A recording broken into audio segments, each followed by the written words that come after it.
tell that by the color of his hair. That would have hurt women in general, but it would hurt African American women even more so. So many African American women in our district get their health care from Planned Parenthood, and they would lose a primary source of available economical source for health care. There have been untold efforts in this Congress and in our state to defund Planned Parenthood, to outlaw abortion. We had Amendment 1, which passed here by just a very narrow margin.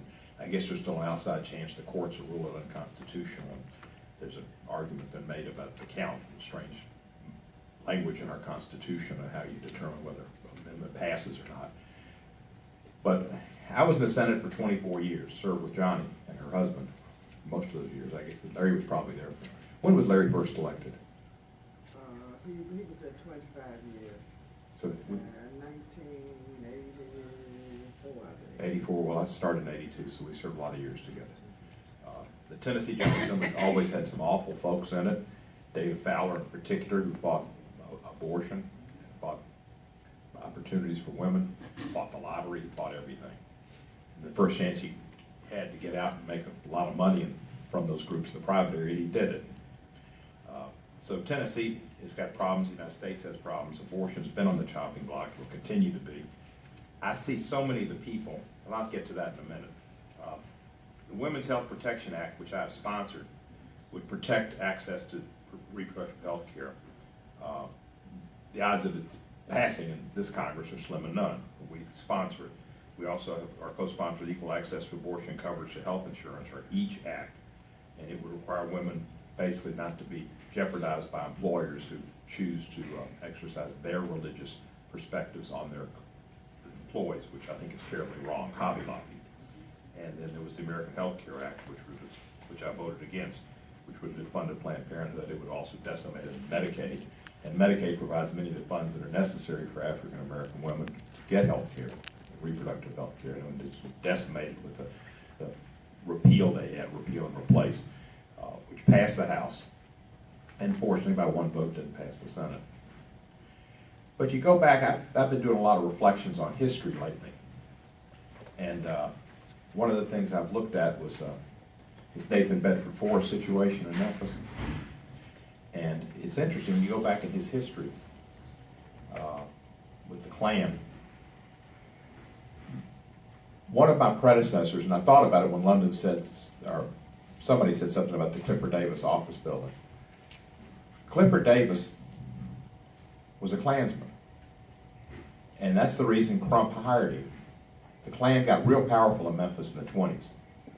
And Mayor Crump was a smart politician, and he thought, I want those guys on my side. So Davis was a leader, and he took Cliff Davis and put him in his organization, and he made him, of all things, the police commissioner.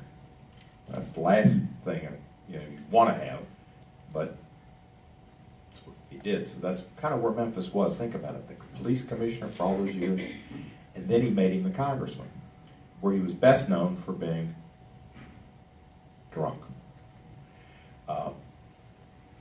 When I changed the name of the building from the Clifford Davis Federal Office Building to the Clifford Davis Odell Horton Federal Office Building, Odell Horton was an African-American judge, first judge, African-American, trial level, I think in Tennessee, and at least the first federal prosecutor and the first federal judge was Odell Horton. Ben Hooks was the first trial level judge. And a wonderful man who was a great jurist and beloved.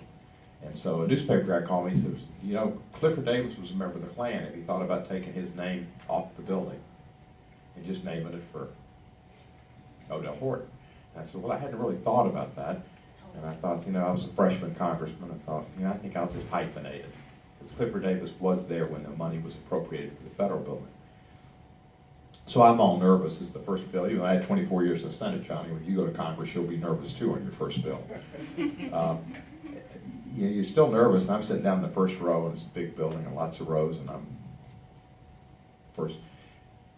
Jim Oberstar was the chairman of the committee. He was an older man who was a great, great congressman. He'd been on that committee as a staffer for 8 years, I think, or 10 years before his member from Minnesota either died or retired, and he was elected to that seat. And he'd served in the Watergate years. He was a Watergate 74 election. And he'd served 10 years as a staffer. And then he'd served in Congress for, I guess that would make it 32 years, and he became chairman.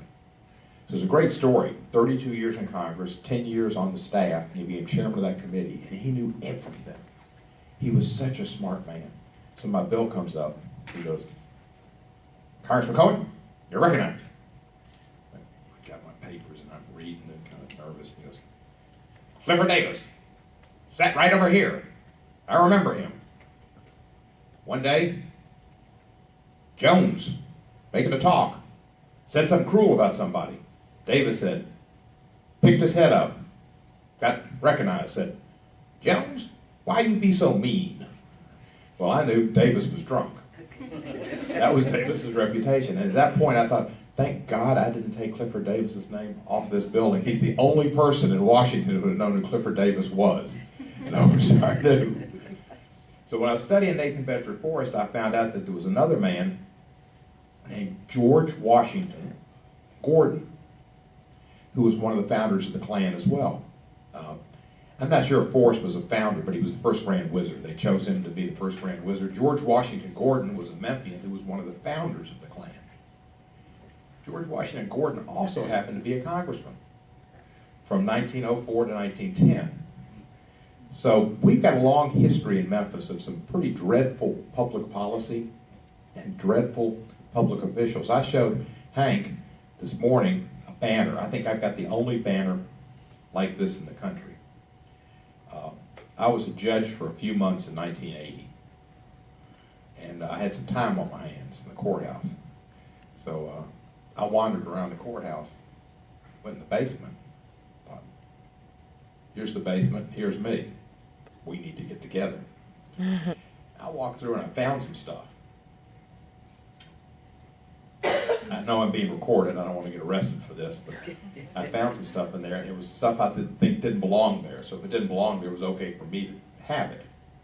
And one thing in there was this banner about this high.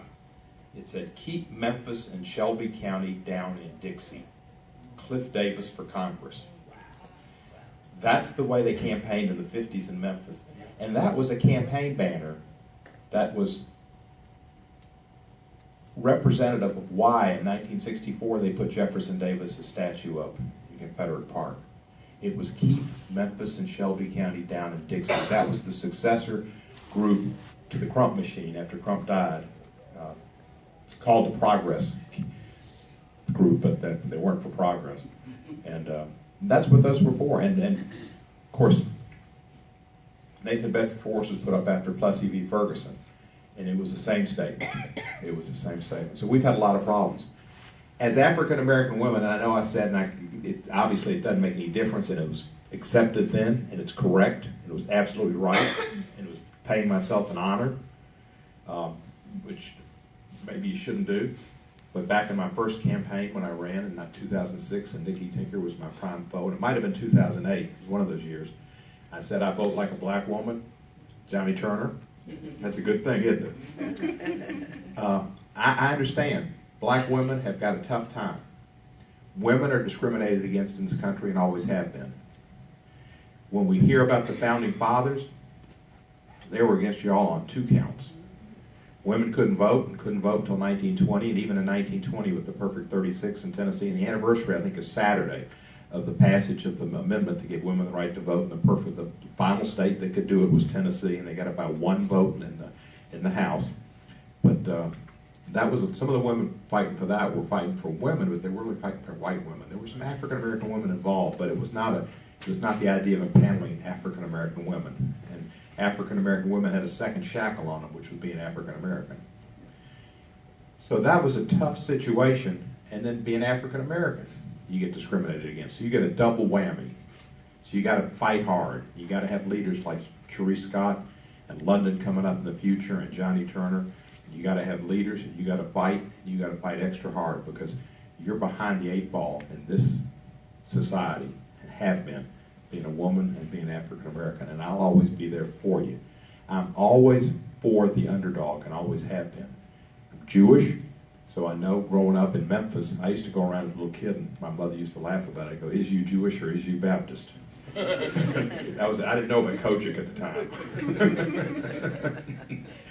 And you know, there was discrimination there that I faced and still face. But coming out on impeachment, I get a lot of trolls, a lot of crazies on Twitter and Facebook, and I spend a lot of time, maybe an inordinate amount of time, looking at those and seeing who those people are. They're racist, they're anti-Semitic, a lot of them are misogynist, and you see it, and a lot of the responses are about telling me I'm a baby killer. They are real pro-life till you're born. Then they're hands off. And I had one today I saw, and it said something about, I wondered how you could get elected, then I saw your district. Somebody from Gulfport, Mississippi. Basically, I take that as a racist statement. And you get lots of them. We got some problems in Washington with this president and his supporters. It's a scary time. What we saw in Charlottesville, Virginia is a wake-up call. There are a lot of racist, anti-Semitic people out there. You know, and I was thinking for a while, when I saw the Nazi flags, I mean, that really affected me, and it affected lots of people I've seen on video who talked about being Jewish and experiencing the Holocaust. There was one man who was just a child rescued by some Danish people or Dutch people. And so it sent chills in anybody's back up their back to see that. And the Confederate flags are really now the Klan's flag. And for people who said, and who might have believed that the rebel flag was not racist, because for growing up in Memphis, Ole Miss football was the rebel flag. And the rebel flag, to some extent, was just a football flag for a team. We got Tigers, they got, but it's not that anymore. Even Ole Miss realized that, and they took the flag away. It's been taken over totally by the racists, totally. And you see those two flags, and I thought about the Confederate flag being against African Americans. But you know, the Klan didn't like Jews any more than they liked African Americans. And the Nazis didn't like African Americans any more than they liked Jews. They might not have killed many African Americans, but Hitler wouldn't let Jesse Owens run. He didn't want to see African Americans have any success at all. So our enemies as black women are the same, and we're going to fight together to have justice for black women. Thank you very much.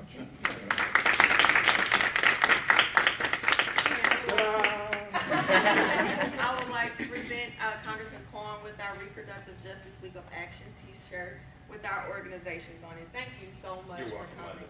Thank you for your good work. Absolutely. And thank you, Ashley Cofield, for your wonderful work in standing up for Planned Parenthood. You've done a great job in a tough position. Thank you, Congressman. Our next speaker is a retired educator, a mother, and a lifelong civil rights activist who dedicated her life to ensuring African Americans have the human rights they deserve.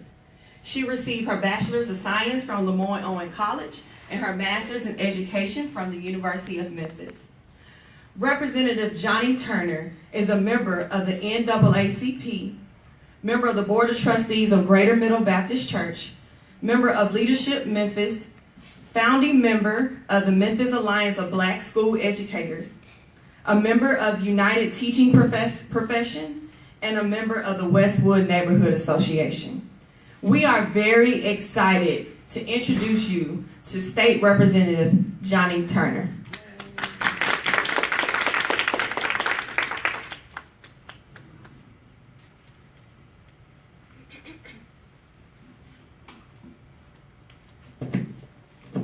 Good morning. Good morning. Thank you, Linda, for the beautiful introduction. And to my very good friend, Congressman Steve Cohen. I'm going to do you like we do Dwayne Thompson. We call him an honorary brother. I'm an honorary sister.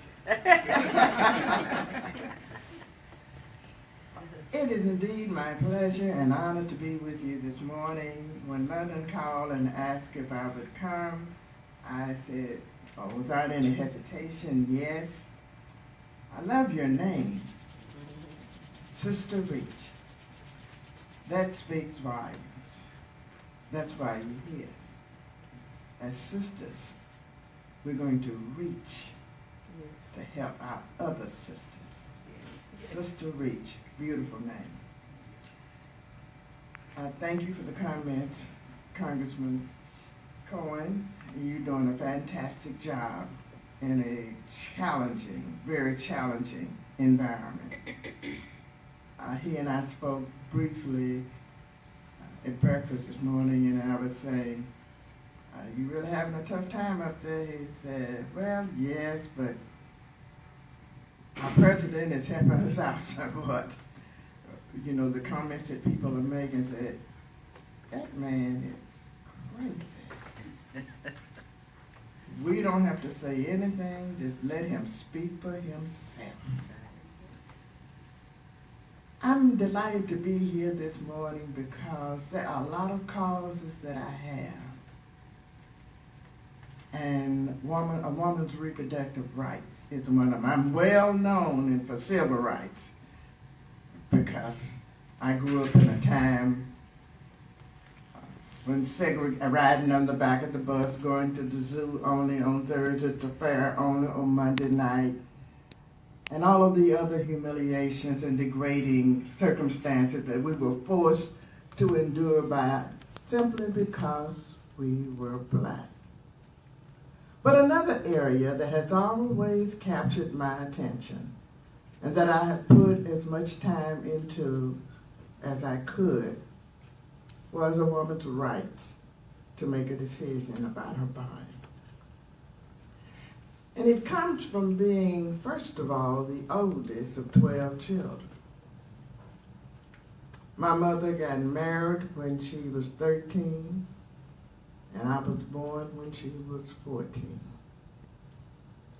She asked my father before they got married if he would promise to let her finish high school.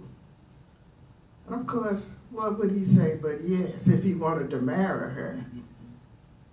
And then I came, my brother came, another came, and another came. And she realized she'd never be able to achieve her dream. My mother finished the 6th grade.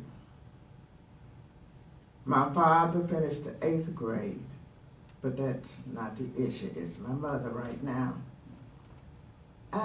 But yet, she had always had a burning desire to get a quality education, and she kind of self-taught herself. She loved to write poetry and all those other kinds of things, but she could never get much done because there was one baby after one baby after another baby, and she didn't know where to, probably was nowhere to turn then, because when they got married, they were on plantation. My father was serving as a sharecropper. And one of the things I've been noted for is having a pretty good memory, but I tell you all, it's not working very good now. But then I can remember very, very vividly, and even though this is not specifically addressing the issue, I'm making a point. About 3 o'clock, when I was 3 years old, I remember my father awakening us and telling us we couldn't say anything. My brother was a baby, and he grabbed, my mother had already gathered what belongings we had. You see, the reason he left was we were really like slaves when I tell this story, because at the end of every year when my father would go to be paid, the plantation owner would tell him, "But Clayton, I don't owe you anything. You got your clothes here, you got your groceries here, you got your seeds here, so you owe me." But thank God he had the fortitude, the courage to take his family out of slavery. So when you talk about slavery, even though I was very young, I had to babysit my baby brother. I'd look at the son and tell what time to give him his bottle because my mother had to go into the fields. She couldn't stay home and there was no such thing as child care. So here I am, a 3-year-old babysitting a 2-year-old, looking at the son to decide on when he cried to when to give him his bottle. And my father had the courage, and I'll never forget, it was so dark, and as we walked through, he said, you can't say a word. And you could almost cut the darkness with a knife. And there was a pond surrounding the plantation. And as my mother climbed through that barbed wire fence where we could walk across that pond, the barbed wire cut into her thigh, and she carried that scar to her grave. Those are my humble beginnings. But because of that, we did escape to freedom. And I am here today because of the bravery and the sacrifices that they made. So how did I getting back to my point? 12 children, and she had 3 miscarriages. 15 children, and at age 35, my mother was dead. Why am I a strong supporter of a woman's rights to have control of her body? Because I remember what it was like for my mother. She didn't know about contraception because they wanted us to have all the babies we could so that they could have cheap labor. Yes. Even when they came to Memphis, it was cheap labor, so the more babies you had, the more cooks and maids you could have out in East Memphis. So I joined the board. I was selected to join the board of Planned Parenthood many, many years ago, and I served forever, it appeared to be. So I applaud you for what you do, because the work that was so important then is even more important now. Because a child should not come into this world unless he is wanted or loved. And I'm not saying he shouldn't, but I mean a woman's right to make that decision. And often when we were working for Amendment 1 against it, each time a Planned Parenthood or a woman's rights bill or any kind of bill in that category comes, you know Johnny Turner's going to hit the floor. And I tell them, I said, this is my body. This is my body. You don't have the right to make a decision about my body. It's between me, my family, and my God. You don't have anything in this room to do with it. And I said, and we have 99 people in this body and only 17 women, and you men are going to tell me what I have to do with my body? I said, you have the numbers, but I have the voice. And as long as I have the voice, I'm going to speak out against this, because this is my body. This is my decision. My mom loved every one of us.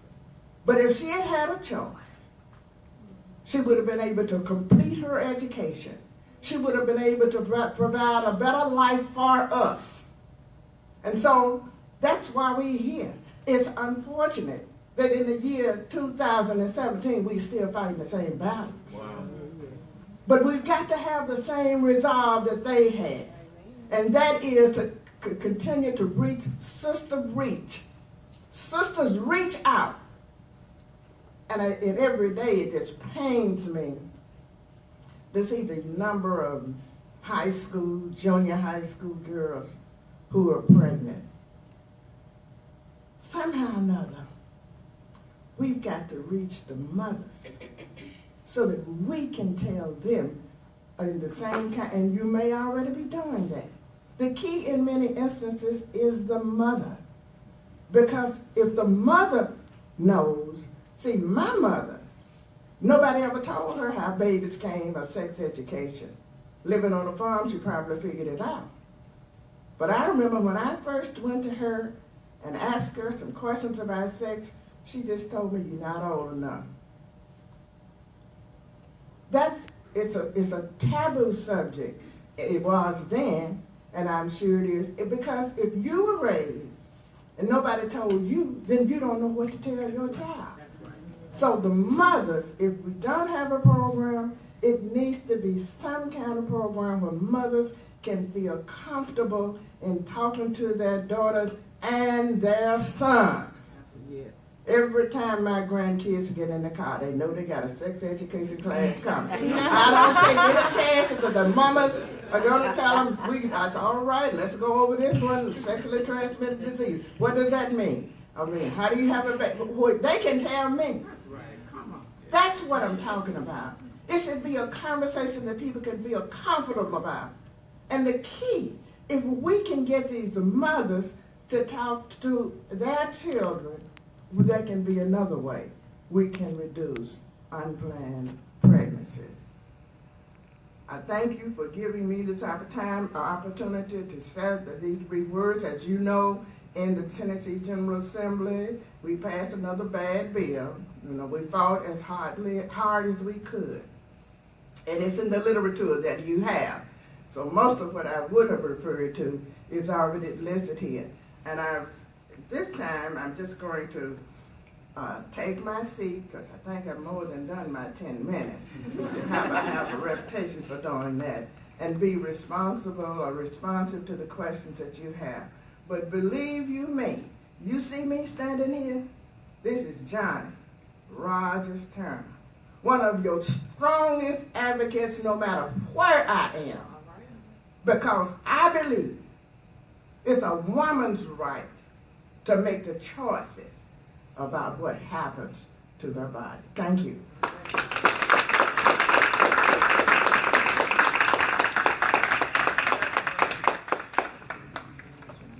Okay. Yes, I have a t-shirt for you. Smile.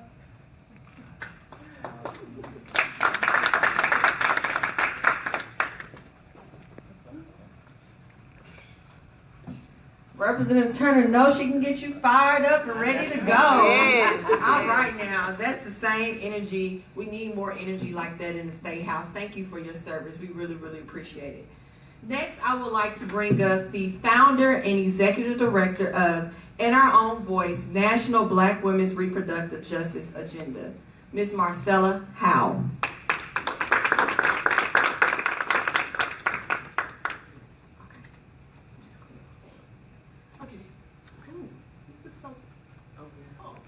Can you even see me? I might have to go over here a little bit so you can actually see me, and I can see you more importantly. I don't know if there's anything to do about that. Yeah. So I wanted to, I'm going to talk for a little shorter time than I was originally going to talk because I want to make sure we get time for the Q&A. First, I want to just give you a little bit of background about In Our Own Voice, how we started, what we are, what we do. Our organization started in, 2014? 14, right? 2014. And it is a national organization, but it's a national-state partnership that is composed of 8 state-based organizations that we work with, one of which is Sister Reach in Tennessee. But the others are Black Women for Wellness in California, Black Women's Health Imperative, which is based in D.C., it's a national organization, New Voices for Reproductive Justice, which is based in Pennsylvania and Ohio, Sister Love, which is based in Georgia, Spark Reproductive Justice Now, which is an LGBTQ Black women's organization, Black youth organization. Sister Reach, as I mentioned. Women with a Vision, which is based in Louisiana, and the AFIA Center, which is based in Tennessee. And we brought these organizations together for one purpose, and that is to lift up the leadership and the voices of Black women. because one of the things that had been going on is at the national level, especially whenever reporters, media wanted to go and talk about black women, they went to other organizations who proposed to speak for us. And what we know is that the lived experiences of black women are different. We come from a different, and as Representative Turner has already laid out, the experiences that we have that take in not just our reproductive health and rights issues, but economic justice issues, the issues around policing, over-policing of our communities, the issues of education, all of these different areas intersect in our lives and make us stronger in many ways, but it also makes the burden heavier. In that each time we walk out the door, we aren't walking out the door as women, we are walking out the door as black women, we are walking out of the door as black straight women or black queer women, or we are walking out of the door with all of these different elements. Some of us have degrees, some of us are attorneys or doctors. All of those things are the intersections that make us who we are.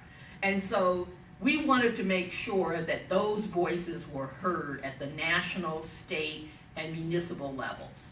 And we wanted to make sure that our organization was there to make sure that those voices were heard. So part of what we wanted to do is to really look at what we found out from people, from the organizations we work with, is they kept saying there's no place where all of these issues are in one place. And the data around these issues are in one place, which is how we got to this report. And we wanted to make sure that, it's not moving. See, she's already moving. It's not moving. That's what I put in there. Okay, well. So that's how we wanted to get to, and what we wanted to really look at is how we could basically talk about these issues and put them out, not just to say, okay, well, here are the facts, but also to put it in the context of how we live our lives. And so we wanted to make sure that the report actually looks at us writing our own narrative. And it's really important, especially in this time and period where we are, like when we started writing this report, it was early 2016. We had been working on the Each Woman Act, as Congressman Cohen mentioned. We had been working on all of these issues at the national level. Things were going on within each of the states, policy shifts and stuff. And then the election happened. And we all went, oh my God, this is not what we expected. We expected we were going to be well on our way to getting some changes done, both at state legislative areas and in Congress. And of course, we ended up with Mr. Orange as our president. And that wouldn't have been so bad. We thought he was a little bit irrational. We knew he was a racist because of how he ran his campaign. But we did not expect the kind of oppressive, repressive administration that we have now gotten. When he brought in people who specifically were brought in to dismantle things. The head of Health and Human Services, who was brought in specifically to dismantle all of those healthcare pieces that we had in place. Head of Education, who doesn't even know what a public school looks like, much less understands the need to have free public education. All of these things. So we wanted to look at this report and analyze things from that perspective. So it is divided into 4 sections. As I said, writing our own narrative is just that kind of introduction frame to talk about it. Then we want to talk about our bodies, exactly what were the stats that talked about how we lived our lives. And then we went into a section that is on our lives, where we asked different people to actually talk about their experiences. And it wasn't just, we didn't want to just do a statistical book. We also we did these listening sessions within different cities. So we did one here in Memphis where we asked women to actually talk about their lives and to talk about what it meant to live their lives every day in terms of reproductive health issues. And then the last part is our voices, which is basically to say, well, here's an agenda for action. Here's what we want to do. So I want to talk a little bit about each of these sections. We know, for instance, in abortion rights, Black women are disproportionately likely to become pregnant unintentionally. That because of access, we experience more pregnancy-related health care issues, complications, and we become gravely ill and die in childbirth at astronomical numbers. I mean, maternal mortality, maternal deaths are at an astronomical element, especially for Black women. And it's not poor Black women, it is across the board. It doesn't make any difference whether you have insurance or don't have insurance. Doesn't matter what your education level, your economic level, for whatever reason, Black women experience more maternal deaths from childbirth than any other women in this country. And we're now having more research done on it, and people in different states are looking at it, but there's not enough being done about it to even say why this is true. We have, in terms of abortion access, we also know that there are more state restrictions these days. Between 2009 and 2014, there were 300 new restrictive bills being introduced in state legislatures. The first quarter of 2017, which is where we are now, over 1,000 new reproductive health restrictive bills were introduced in state legislators. We know, of course, that Congressman Cohen talked a little bit about the health care reform and what happened there. This is an administration that is clearly wanting to unravel Obamacare. They don't care about the fact that they may be throwing off anywhere between 22 million and 23 million people off of the healthcare rolls. They don't seem to care. Now, what was good is, first we thought in the House that it went through different reiterations and finally looked like it was dead, and then they brought it back again, and they were able to pass a bill out of the House. And I don't know if many of you saw that absolutely horrendous picture of President Trump standing at the White House with all of the members, well, I would say all the members, the Republican members of the House of Representatives standing behind him, mostly white males, just cheering and looking all happy because they thought, going to throw off 22 million Americans off of health care. And they were celebrating. And then it went to the Senate. And we thought at first it wasn't going to pass the Senate. There were a number of different versions, and we thought the Senate was going to actually pass it. It came down to that one vote.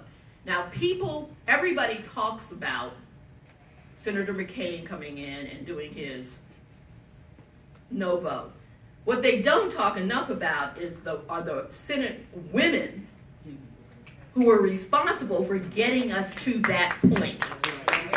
And they were bucking their own party, and they were being harassed, they were being threatened, they were being told that Senator Murkowski was told that her entire state was going to just basically never get another federal grant ever if she didn't vote right. People were calling her, threatening her. They were threatening Senator Collins. Those women were standing up, and they were the ones who got us that far so that McCain's vote meant something. And it's very important for us to acknowledge that. And we threw in this picture because I couldn't help myself. I mean, that's probably one of the best pictures there, because you kind of miss Obama. We all miss Obama.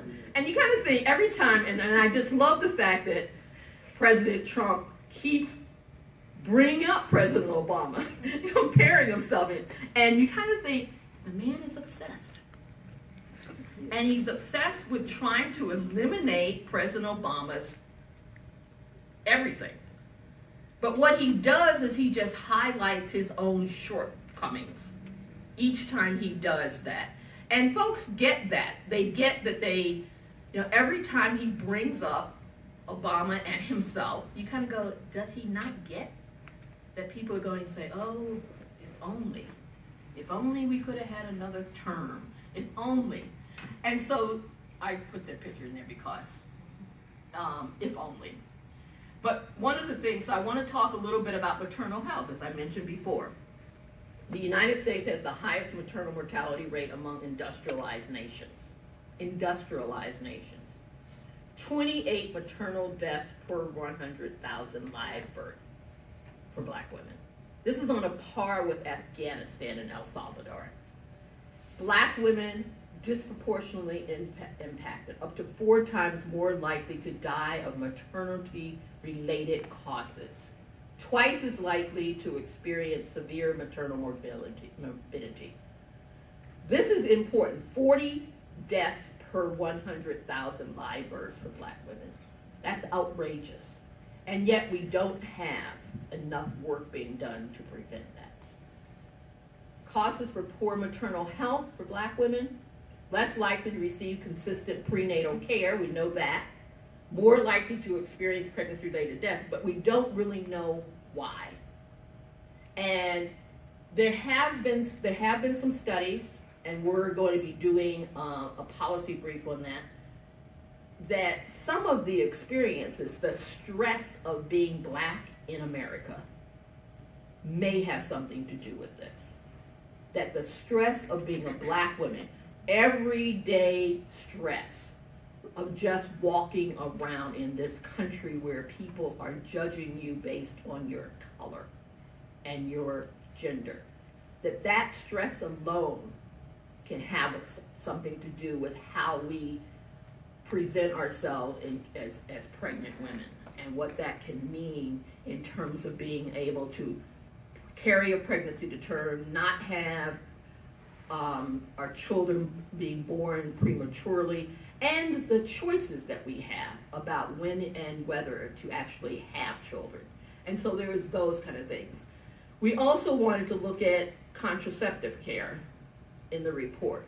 And one of the things that's really important to look at is not just whether or not you have access to affordable contraception, but whether or not when you go to your healthcare provider, you get the choices you want. Right. One of the things that's really out there now, because we know about the history, of basically being test subjects for contraception without our consent, being sterilized without our consent. And we know now that black women do use contraceptives, but we use them at lower rates than white women and Latinas. And part of that is that mistrust. One of the things that's really important to look at and to be very careful about is healthcare professionals always look at the next shiny thing, the big thing that's going to like change things, and long-acting reversible contraception, or LARCs as they are called, which essentially means you don't have to take a pill a day, you can get a shot, you can get a patch, you can get an IUD, all of those things that make it easier not to become pregnant. When black women go into a healthcare provider and say, I would like birth control pills, they often walk out with something else. That's right. Yep. That's right. Because they are told what the provider thinks is best for them. We are working with the Guttmacher Institute to actually do research study on provider bias. That actually is not going to go to the provider and say, are you biased? No. We are actually going to go to the women who go into those clinics and go to those professionals and say, what did you go in there wanting? What did you come out with? And did they tell you all the pros and cons of every kind of birth control method? We want to find out, because we keep hearing these anecdotal tales about provider bias. Somebody goes in, thinks they're going to get that, walks out with an IUD because they were told that's better for them. Their circumstances, as if people know what our lived circumstances are. Right. We are the best conveyors of our own lived experiences. So we walk into a provider's office and say, we want X. We want X. And unless they can say, well, you know, here's the problem with X, here's the problem with this, here's the pros of this, here's the cons of this. Then we get to think about it and go back home and say, okay, maybe Y is better for me. And then not walking out with why. Because somebody else decided they know best for us. And that's part of what we're going to be looking at, is that provider bias. And one of the things that was interesting is one of the listening sessions, a young woman in New Orleans actually said, my experience is that we're not given all the options that other people are given. I've heard some really ugly stories, and it's scary. Because we also know when we were given Norplant, it was paid for to insert. Then people went to get them taken out, and it wasn't paid for. And some of that is the same with certain kinds of LARCs. It's that some things are paid for, but getting them removed is rarely covered. And so that's also part of the things that we're working on at the federal level about making sure that those kind of things, that the removal of them are also covered. And that's really important. But we also, in this report, looked at the intersections of our lives. So it's not just when or whether to have children, it's not what kind of birth control do we use, it's also things like police violence. Being stopped at a traffic stop and a few days later being dead at a police station. How does that happen? So we wanted to look at the over-policing of our communities as one of those intersections. We also want to look at pay equity, equal pay for the same kind of work. And there's a fact sheet that we did on each of our states that for our partner organizations, and you have one on Tennessee that talks about pay equity for each of what we know are the pay differentials between black women and white men doing the exact same job at the national level. And then we broke it down by the states. And somewhere in here I have that. So you should have that. And I raise that only because it's really important that you know. Oh, see, you've got all these papers stuck in here now. Here it is. That a black woman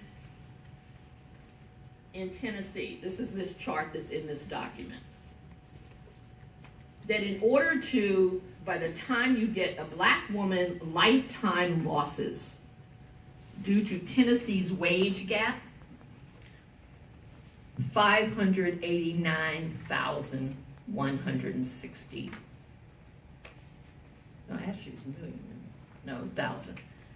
Difference. And you would have to actually become, to make up all those differentials, you'd have to work until you were 79 in Tennessee to make up what you were losing in wages because of the wage gap.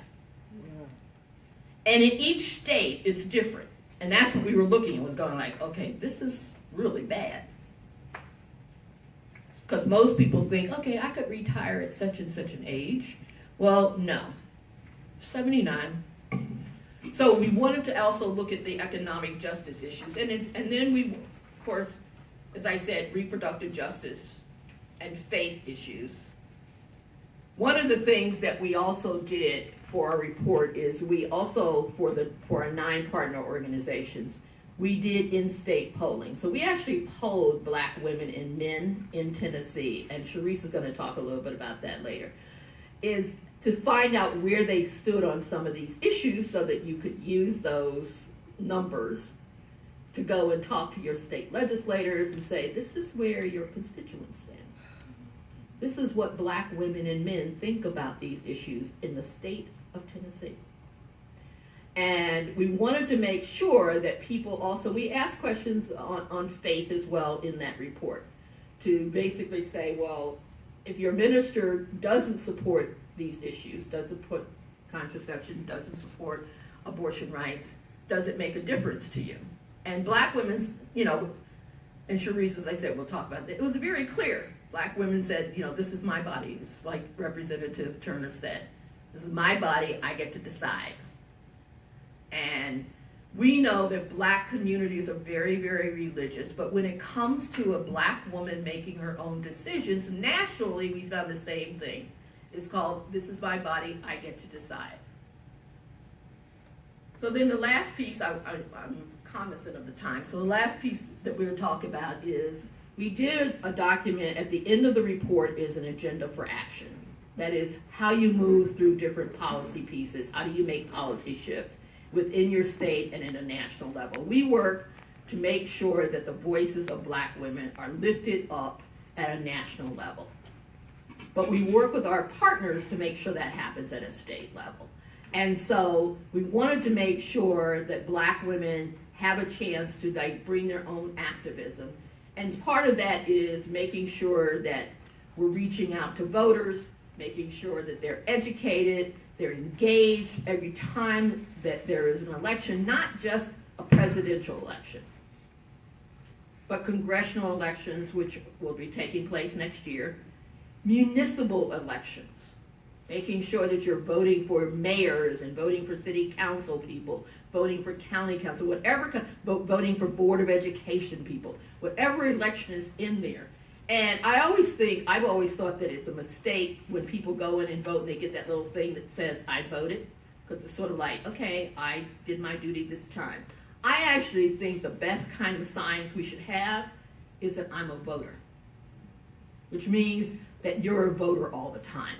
You pay attention to the issues. You pay attention to how your members of Congress and your members in the state legislature are voting on your issues. You're a voter, you're observant, you're engaged. And I think that that's what we should be teaching our young people, is that once you get to vote, you're a voter. And that means that you keep people accountable that you voted for.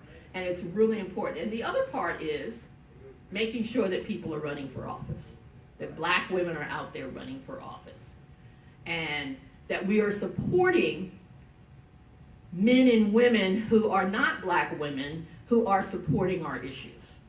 And that we are making sure that they are constantly being brought back in so that they're not facing the kind of challenges that will remove them and put in people. And then the other part is financing our own candidates. $5, $10. You don't have to have a whole lot of money to help finance a candidate for office. The fact that you put in any money says not only do you think it's important to support that person, but it also tells that person that if you get elected, my money means I'm keeping you accountable. Doesn't matter how much money I gave you what I could based on my salary, and therefore I'm keeping you accountable. So just know that I'm on that roster that said I supported you financially, I supported you with my vote, and I expected you to be responsive for what I'm doing. So we're there as well. And then our last thing is training ourselves, which of course London and people in Sister Reach do. Training ourselves for organizing, for advocacy, for making sure we do policy change. And then the last piece, the most important piece, is to make sure we're telling our own stories. To make sure that we're out there saying, this is how this impacts me. You don't get to speak for me, I get to speak for myself. And that's part of this report. And so that's why we are also traveling around to different states, talking about this policy report, talking about the agenda, talking about the polling data that we did.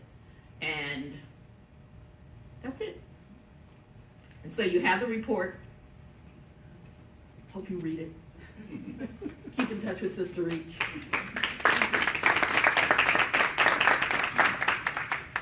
Thank you, Marcella. I would like to bring back up the CEO of Sister Reach, Ms. Cherise Sky, who's going to go through the polling data.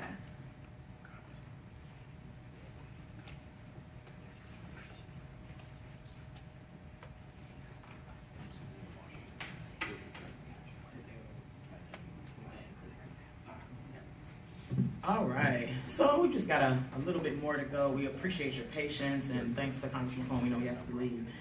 And so Marcella really laid out a lot of what we have been working on since 2014 with the national partnership.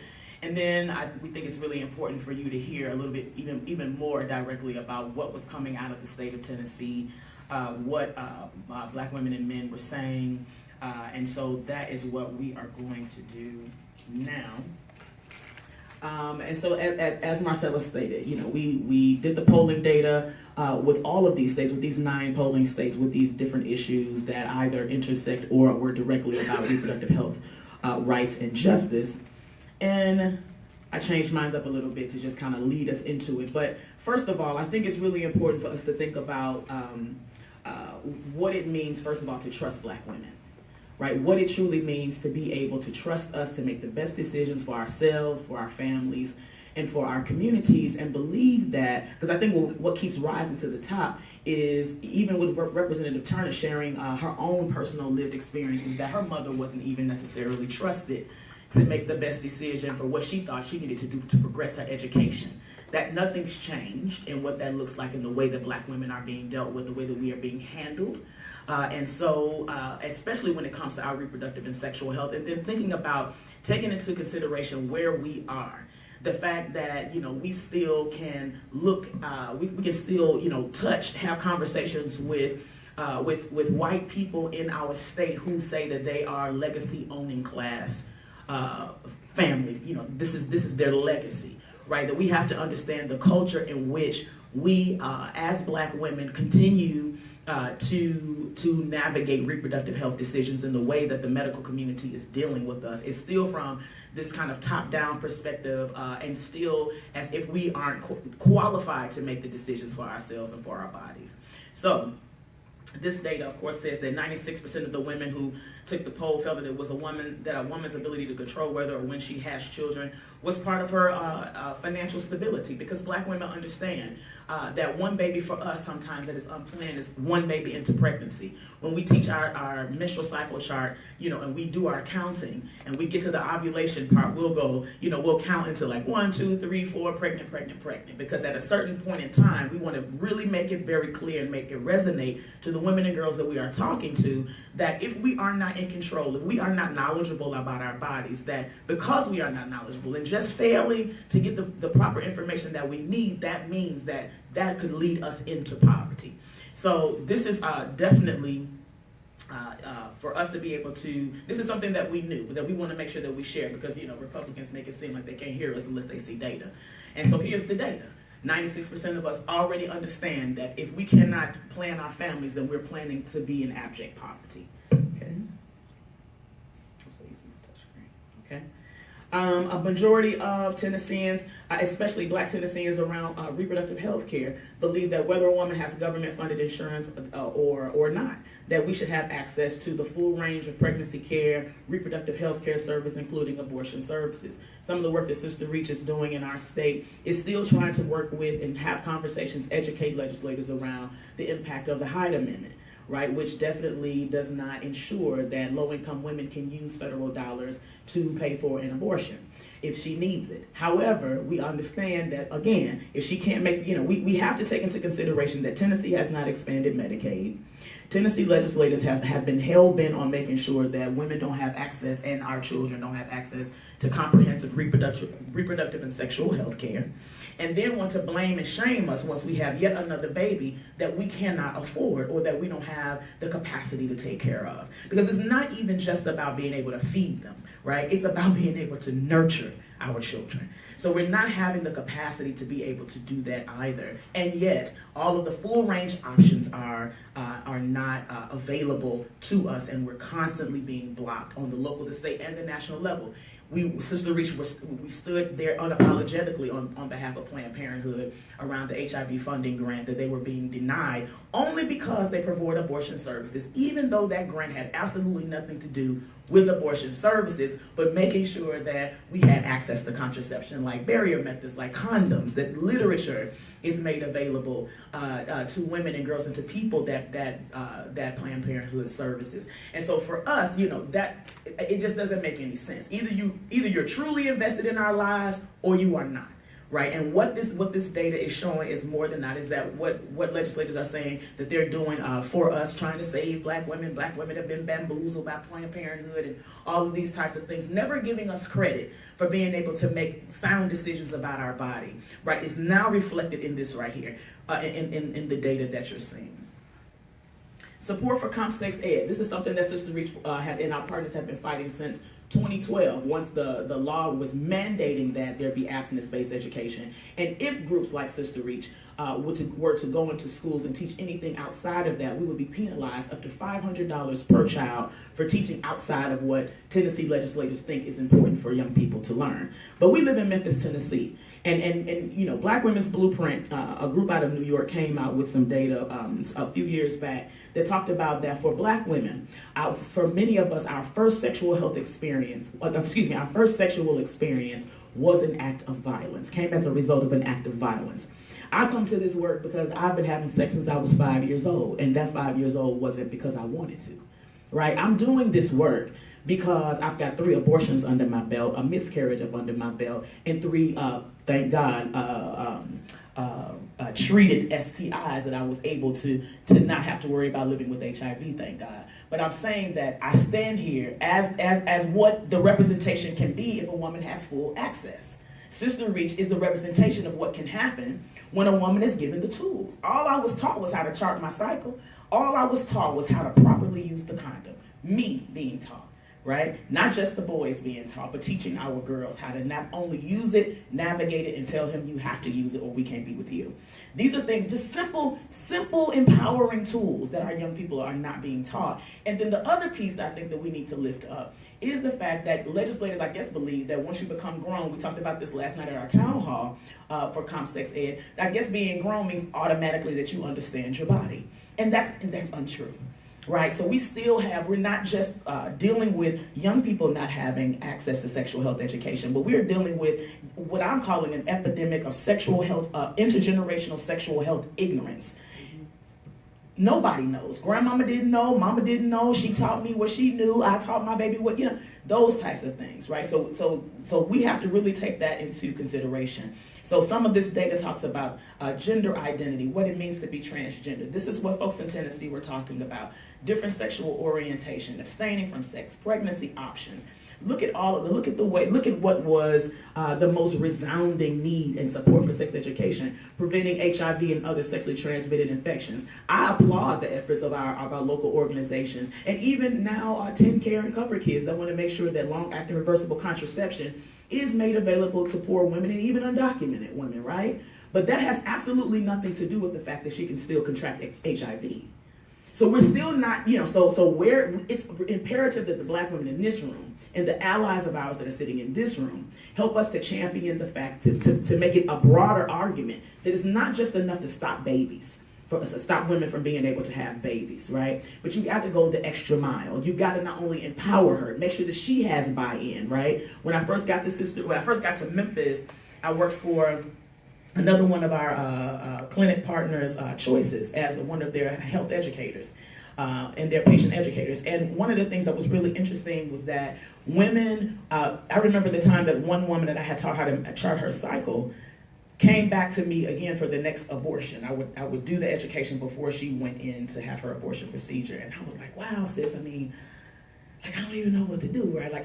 I was the one who you saw last time you were here, and I want to see, did I fail? How did I fail you, right? But, I guess that was my little arrogant self, just believing that just because I told her that one time that she was supposed to automatically get it and never ever make a mistake. I was taught about my cycle and still got pregnant and still had another abortion and had to get it. It wasn't just me being taught, it had to resonate, which means we absolutely can't just throw education at folks, but we got to make sure that folks got the education, that they actually bought in to what they were learning, what we were trying to teach them. So that's why we take it a step further. So this, of course, lays out those really important points that we saw that the Black Tennesseans thought were important. But I just want to make sure that for the sake of this conversation, that we are not only making sure that folks can't have children, but that folks understand our bodies and that folks understand how to use methods of contraception as well.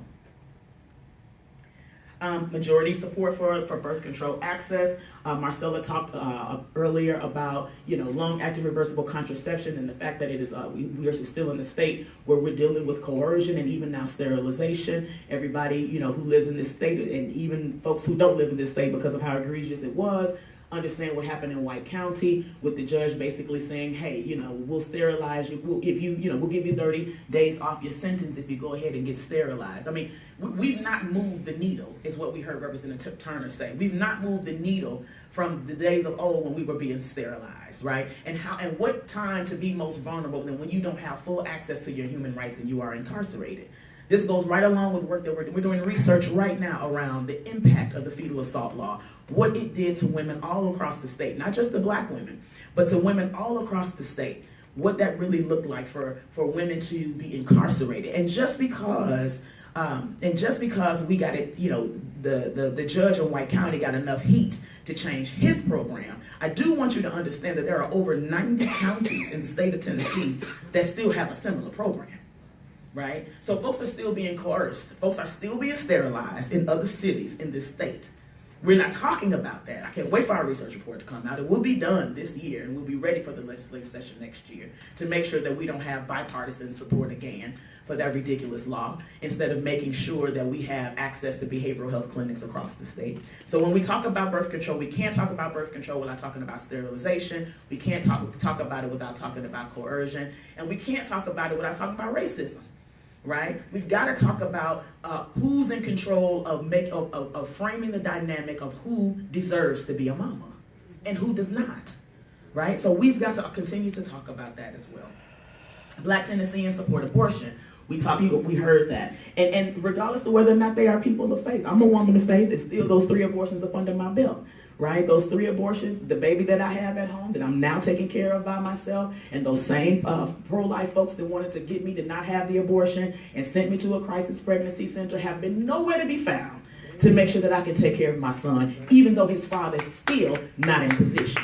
Right? So I'm saying this is beyond abortion for black women, okay? That's the last step for us. Abortion is because of the slides that came before this slide. There was no ComSex ed. There was no commitment to making sure that we were bought in. There has not been any efforts to ensure that we have full range to health care. And so how exactly are we expected to do well? We're being set up to fail, and we can't ignore that we're being set up to fail. And we've got to be able to put pressure and accountability on our legislature, not just the Democrats, y'all. We got to go talk to Republicans because they're the ones that crafting the laws. Let's just be very clear about who's leading the charge.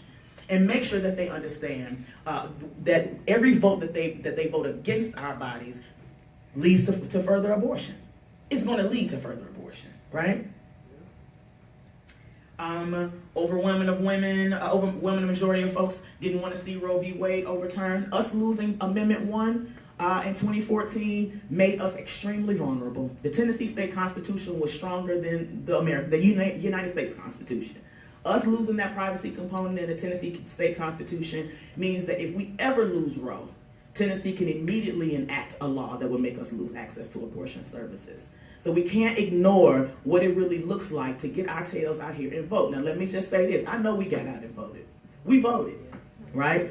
94%. We voted strong. We voted strong on the local. We voted strong on the state, right? But we voted during the presidential election. We did not vote. We are not voting. We are not showing up, sisters, for these local elections. We're losing, and we're being impacted because nobody's voting on the primary level. City council, school board, right? County commission. We got to be there. We've got to be there in order to affect what's going to happen on the state and federal level, right? And then when it comes to accessing abortion care, strong majorities want it to be directed by their doctor at 96%. They wanted it to be affordable at 90%, accessible in our communities, and then respecting the woman's decision. And when we say accessible in our communities, when we think about the state of Tennessee, when we just think about the narrative around Planned Parenthood, there is not a Planned Parenthood in the state of Tennessee located in a black neighborhood. Let's just put that out there. Okay? All right. The second thing is that we're going to seek out the care that we need. When our backs are up against the wall on the way to church, we're going to make a detour to the clinic if that's what we got to do, right? If our backs are up against the wall, we are going to make the decisions to make sure our children have the health care that they need, right? So they want to be directed by a doctor, and that got the highest percentage. They want to make sure that it's affordable, accessible, and making sure that her decision is respected was just as important almost as it being accessible, right? But pressure to change her mind, not being accessible in her community, the expense around it, and it being directed by politicians' views isn't the thing that was moving, isn't the thing that black women and men were being moved by as much as the fact that they needed these services and they wanted to make sure that they were available. So you have all of these statistics. I think that's my last slide. And I think we can open up for questions now.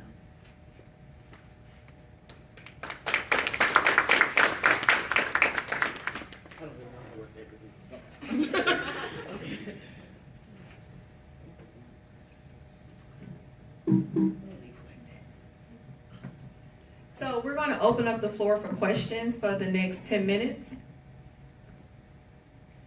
Did anyone have a question for Sharice, Marcella, or Representative Turner?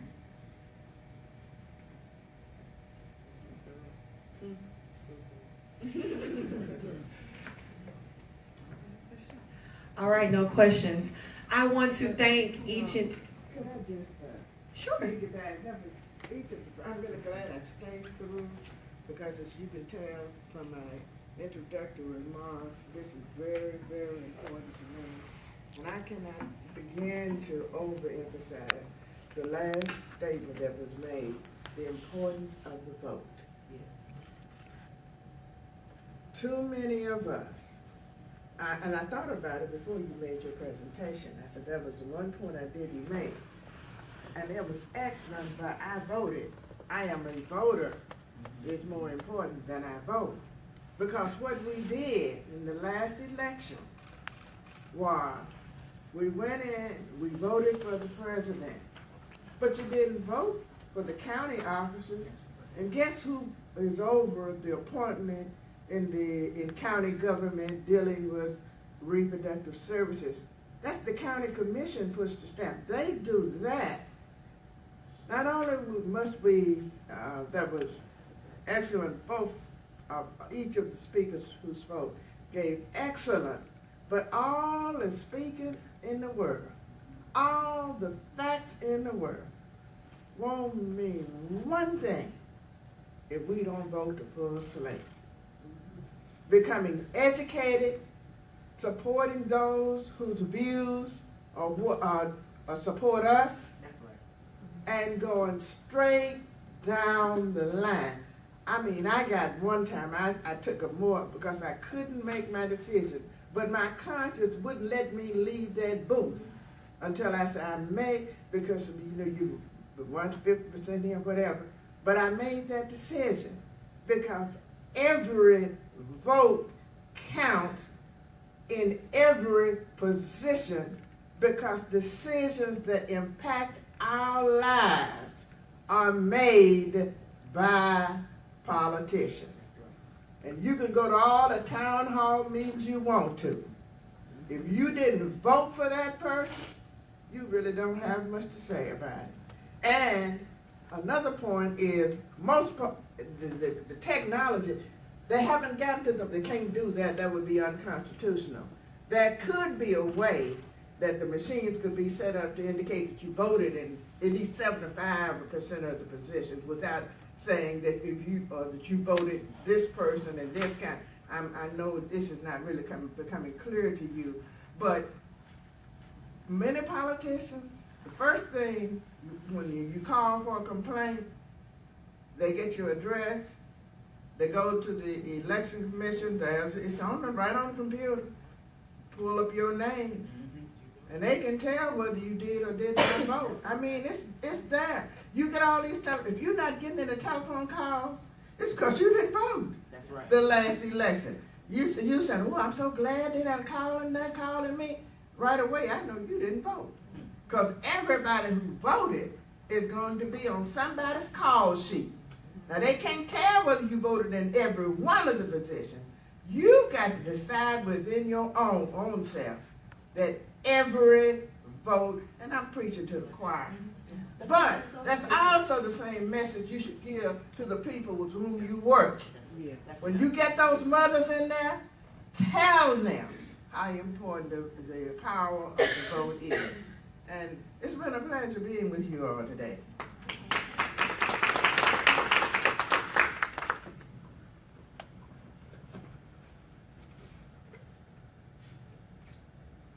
Thank you for those remarks, Representative Turner. Thank you, Sharice, for all you've done. Thank you, Marcella, for presenting us with this information. To close out, we want to thank each and every one of you for attending our policy briefing. I hope that you learned some new information and plan to share this information in your communities, in your workplace, in your churches. This is so important that not only we learn this information, but we educate others on the things when it comes to Black women and our reproductive justice.